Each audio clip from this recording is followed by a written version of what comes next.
Hopefully, now that you've watched the first couple of videos, you kind of know how to get started, make a basic sequence, and maybe you've improved that, and then use some effects to kind of mix it basically. I'm going to France tomorrow, so obviously I'm not going to take my MPC, but I do want to mix some tracks in Logic that I've made on the MPC.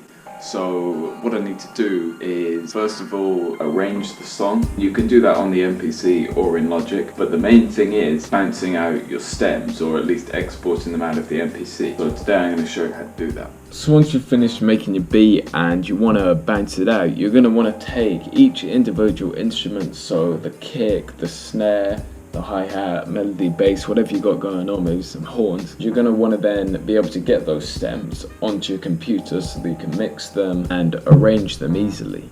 The way I do this is I'll bounce out all the stems of every sequence. First of all, you want to isolate each track you're doing. So we can check how many tracks I'm using. I'm using 8 tracks. I want to go to track mute every track up to track 8 apart from track 1. I want to record that in first. Now if we press play, only the melody is playing, so that's good. You're going to have to remember to count however many bars your song is, so you're going to have to remember to count that. Go mode and record, and usually we'd record from a record player or something. We want to record from the MPC itself.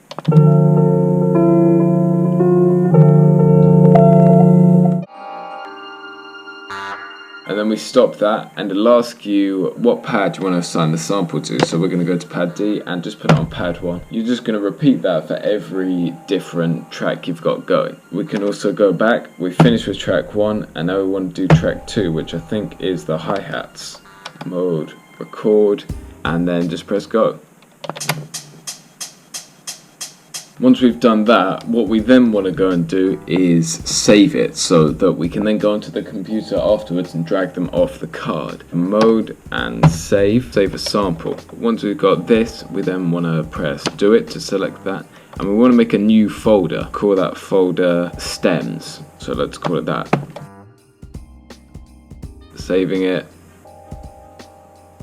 And obviously do the same with sample 5, sample 6, sample 7. Once we've done this, we can then attach the USB and load it up, and it should come up on the computer. Once you open it, you're going to find all the files that I've got. It was called stems, so we want to go that. Here we have sample 4 and sample 5. What we can do is just take these. I never had Logic open, I drag them in. That's how you do it. And then you mix them, and you can arrange them because they're only segments. You can re-sample them, you can chop them up, all stuff like that, and make it sound a lot better because obviously you've got all the plugins that you use in your DAW. So I hope you found that helpful. If I missed anything out in this video or even in the series, then let me know down in the comments. If you got any questions, then just leave them down there as well. I hope you can now make good beats, do anything you want with the MPC and sampling. Subscribe if you haven't already. Let's try and get to 150 because that's when I'm releasing the drum kit, so watch out for that. Thanks for watching. See you in the next one.